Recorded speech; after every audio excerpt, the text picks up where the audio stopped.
শিখব যে কিভাবে একটা সাইট ম্যাপ ক্রিয়েট করতে হয় এবং ওই সাইট ম্যাপটা গুগল ওয়েবমাস্টার টুলসে কিভাবে সাবমিট করতে হয়। ঠিক আছে, একটা সাইট ম্যাপ ক্রিয়েট করব আমরা ওয়ার্ডপ্রেসে, দেন ওই সাইট ম্যাপটা নিয়ে যাব আমরা গুগল ওয়েবমাস্টার টুলসে, যেখান থেকে আমরা সাইট ম্যাপটা সাবমিট করব। সাবমিট করলে কি হবে, যাতে গুগল ইজিলি বুঝতে পারে যে এই সাইট ম্যাপটা কার এবং এই সাইট ম্যাপে কী কী আছে। সো একদম নতুন যারা আমরা শুরু করতে যাচ্ছি তাদের জন্য এই প্রসেসটা খুবই গুরুত্বপূর্ণ, একটা সাইট ম্যাপ ক্রিয়েট করা এবং সাথে সাথে ওয়েবমাস্টারে সাবমিট করা, যাতে ওয়েবসাইটে যত কন্টেন্ট আছে খুব সহজে গুগল ইন্ডেক্স করতে পারে। ঠিক আছে, তো আমরা ধরুন একটা ওয়েবসাইটে ঢুকলাম, ওয়েবসাইটে আপনার ওয়েবসাইটে ড্যাশবোর্ডে ঢুকবেন, অ্যাডমিনে ঢুকবেন। তো অ্যাডমিনে ঢুকতে হয় কীভাবে, আপনার ডোমেনের নেম /wp অ্যাডমিন যদি আপনি ওয়ার্ডপ্রেস ইউজ করেন। আচ্ছা, করার পরে যেটা করতে হবে সেটা হচ্ছে আমরা প্লাগইনসে যাব, প্লাগইনস থেকে অ্যাড নিউ। ঠিক আছে, এটা হচ্ছে যদি আপনি নতুন একটা প্লাগইন ইউজ করতে চান। এক্সিস্টিং ইউজড এসইউতে আপনার একটা সাইট ম্যাপের অপশন আছে, এক্সএমএল সাইট ম্যাপ, আমরা এটাও ইউজ করতে পারি।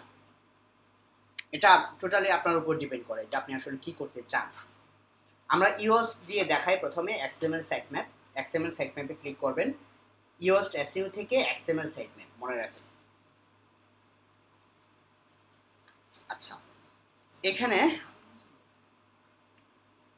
এক্সএমএল সাইট ম্যাপটা কোথায় পাওয়া যাবে, এরকম you can find your XML site map here, এটা দেখেন একটা লিঙ্ক হয়ে গেছে। তবে এই লিঙ্কে যাওয়ার আগে আমাদের আরও কিছু কাজ করতে হবে, যেমন ইউজার সাইট ম্যাপে যাই। ইউজার সাইট ম্যাপ হচ্ছে ডিসেবল করা।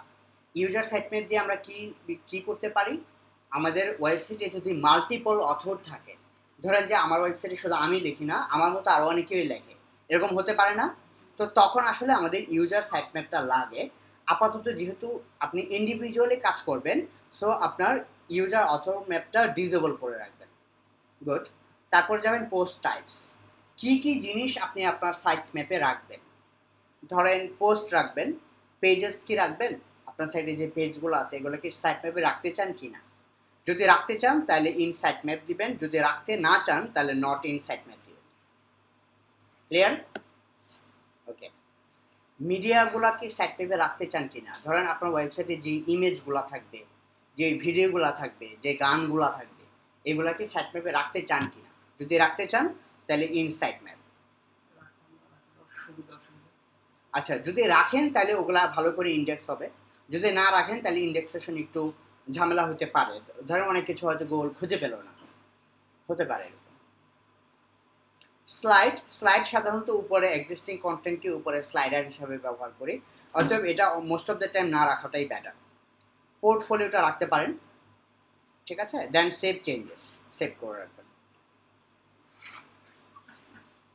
ওকে, আমি আমার যদি ওয়েবসাইটের কোনো কিছু সাইট ম্যাপের বাইরে রাখতে চাই, ধরেন আমার সাইটের কন্ট্যাক্ট যে পেজটা যেখান থেকে মানুষজন আমার সাথে কন্ট্যাক্ট করবে, এটা আমার সাইট ম্যাপে রাখার দরকার নেই, কারণ এটা আমি এসইওর জন্য রাখি নাই, মানুষ যাতে আমার সাথে কন্ট্যাক্ট করতে পারে এই জন্য রাখছি। সো কন্ট্যাক্ট পেজটা আমরা সাইট ম্যাপ থেকে বাদ দিয়ে দিব। ঠিক আছে, এটা করব কিভাবে, আপনার ওই পার্টিকুলার ইউআরএলটা এখানে বসাবেন, কন্ট্যাক্ট। ঠিক আছে, তার মানে এটা আর সাইট ম্যাপে থাকবে না, এটা বাদ দেওয়া হবে। আপনি যদি আরও বসাইতে চান এরকম আরও কিছু, তাহলে কমা দিয়ে পরের ইউআরএলটা এখানে দেবেন। ক্লিয়ার? সেভ।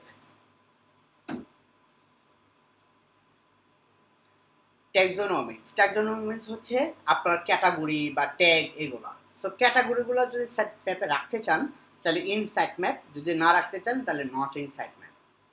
ট্যাগসগুলোকে রাখতে চান কিনা, ট্যাগস মানে হচ্ছে ছোটো ছোটো ট্যাগগুলো যেগুলো আমরা দিতে পারি একটা কন্টেন্টে, ওগুলো আমরা না রাখাটাই বেটার।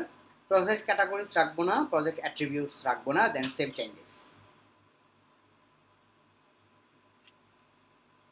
ওকে, যখন সব কিছু ডান, দেন আপনি আবার জেনারেলে ফিরে আসবেন। জেনারেলে ফিরে এসে এখানে দেখেন এক্সএমএল সাইট ম্যাপ, এটাতে ক্লিক করলে আপনার সাইট ম্যাপটা দেখাবে যে আসলে দেখতে কেমন। এখানে দেখেন আমার সাইট ম্যাপটা চলে আসছে, এখানে ক্যাটাগরি সাইট ম্যাপ আছে, পোস্ট সাইট ম্যাপ আছে, অ্যাটাচমেন্ট সাইট ম্যাপ আছে। আমি যদি ওই যে প্রথমবার অথর সাইট ম্যাপ যেটা আমি ডিসেবল করে রাখছিলাম, ওটা যদি অ্যানাবল করে রাখতাম তাহলে এখানে আরেকটা সাইট ম্যাপ হতো, ওটার নাম কি থাকতো, অথর সাইট ম্যাপ। ক্লিয়ার? আমরা যদি দেখতে চাই যে আমাদের কোন পোস্টগুলো সাইট ম্যাপে আছে, এখানে দেখেন ক্লিক করেন, এখানে সবগুলো চলে আসছে, সবগুলা পোস্ট। খেয়াল করছেন? ওকে, আমরা আবার ইন্ডেক্সে ফিরে যাই। এটা দেখেন ইন্ডেক্স। এখন আমরা সাইট ম্যাপে ওয়েবমাস্টারে কি সাবমিট করব? সাবমিট করব হচ্ছে এই যে লিঙ্কটা আছে না, এটা সাবমিট করব। এটা আমরা কপি করব, কপি করার পরে আমরা কোথায় যাব? গুগল ওয়েবমাস্টার টুলসে। ঠিক আছে, গুগল ওয়েবমাস্টার টুলসে যাই আমরা, google.com/webmasters।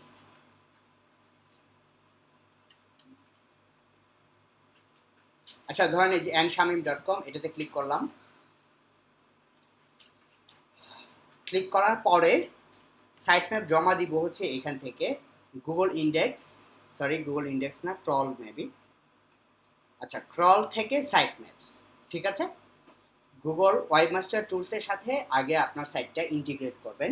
কিভাবে ইন্টিগ্রেট করতে হয় সেটা এই ব্লগে অনেক টিউটোরিয়াল আছে, ভিডিও টিউটোরিয়াল আছে, দেখে নেবেন, অথবা সামনে আমরা এটা নিয়ে ক্লাস করব। ক্লিয়ার? জাস্ট খালি জেনে নেন যে আমার সাইট ম্যাপটা জেনারেট করার পরে এই ড্যাশবোর্ডে এসে ক্রলে আসবো আমরা। ক্রল মানে আপনার ওয়েবসাইটের নামের উপরে ক্লিক করে ক্রল থেকে সাইট ম্যাপ। আচ্ছা, ক্রল থেকে সাইট ম্যাপ করার পর এখানে দেখেন আমার সাইট ম্যাপটা অলরেডি সাবমিট করা। আপনি যদি নতুন আরেকটা সাইট ম্যাপ সাবমিট করতে চান, এখানে অপশন আছে অ্যাড সাইট ম্যাপ। অ্যাডে ক্লিক করব আমরা। ক্লিক করার পরে ওই যে যেটা কপি করলাম সাইট ম্যাপের যে নামটা আমি আপনাদের দেখাই আবার, এই যে এখান থেকে, তো এই আপনার ডোমেনের অংশটুকু আপনার কপি করতে হবে না। ঠিক আছে, এই অংশটুকু আপনার কপি করতে হবে না, আপনি শুধু sitemap_index.xml এই অংশটুকু কপি করবেন। কপি করার পরে Ctrl+C কপি করার পরে আপনার ওয়েবমাস্টার টুলসে এখানে এই জায়গাটায় পেস্ট করে দিবেন। ক্লিয়ার? প্রসেসটা বুঝতে পারছেন তো? ওকে, দেন আমরা কি করব? টেস্ট করে দেখব যে সাইট ম্যাপটা আসলে ঠিকঠাক আছে কিনা। View result, no errors found, তার মানে সাইট ম্যাপটা আমরা ইজিলি সাবমিট করতে পারি কোনো ধরনের প্রবলেম ছাড়াই। এখন টেস্টটা ক্লোজ করে দিলাম, দেন এটা আবার পেস্ট করলাম এখানে, then submit. Item submitted. As simple as that. খুব সহজে এইভাবে আমরা একটা সাইট ম্যাপ বানাইতে পারি এবং ওয়েবমাস্টার টুলসে সাবমিট করতে পারি। এখন আপনি যদি এই সেম সাইটটা আমরা তো গুগল ওয়েবমাস্টারে দেখলাম, যদি বিং ওয়েবমাস্টার টুলসে সাবমিট করতে চাই তাহলে কি করতে হবে? তাহলে আমরা বিংয়ে যাব। ধরেন আমরা বিং ওয়েবমাস্টার টুলসে গেলাম, Bing webmaster tools.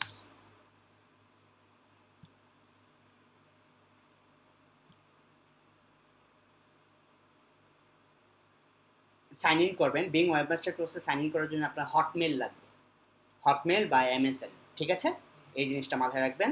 Then sign in.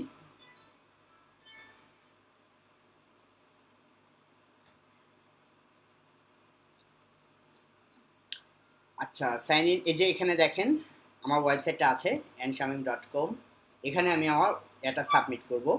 এখানে দেখেন একটা অপশনস আছে সাইট ম্যাপের, সেটা হচ্ছে মাই সাইটস, কনফিগার মাই সাইট, দেন সাইট ম্যাপসে ক্লিক করব আমরা।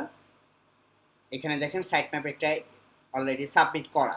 ঠিক আছে, আপনি যদি নতুন সাইট ম্যাপ সাবমিট করতে চান তাহলে এখানে করবেন। আচ্ছা, এখানে আবার যেহেতু এর আগে ওয়েবসাইটটা এখানে আছে, সো আমরা যেটা করব এই পুরোটাই আমরা নিব, বা এখান থেকে দেখায় তাহলে বুঝতে সুবিধা হবে। Ctrl+C, দেন এখানে এসে Ctrl+V, মানে পেস্ট করে দিব আর কি এটা, দেন সাবমিট। এখানে দেখেন সাইট ম্যাপটা সাবমিট হয়ে গেছে। ঠিক আছে, লাস্ট সাবমিটেড আজকের দিনে এখানে সাবমিট হয়ে গেছে। এখনও স্টিল পেন্ডিং আছে, ওরা হয়তো 1 ঘন্টা 2 ঘন্টা বা 24 ঘন্টা পরে এটা অ্যাপ্রুভ করে দেয়। ঠিক আছে, সো আমরা শিখলাম যে কিভাবে একটা সাইট ম্যাপ জেনারেট করতে হয়, পাশাপাশি ওই সাইট ম্যাপটা কিভাবে ওয়েবমাস্টার টুলসে সাবমিট করতে হয় এবং বিং ওয়েবমাস্টার টুলসে কিভাবে সাবমিট করতে হয়। সো ক্লিয়ার এটা? কারো কোনো কোশ্চেন্স? সাইট ম্যাপের যেসব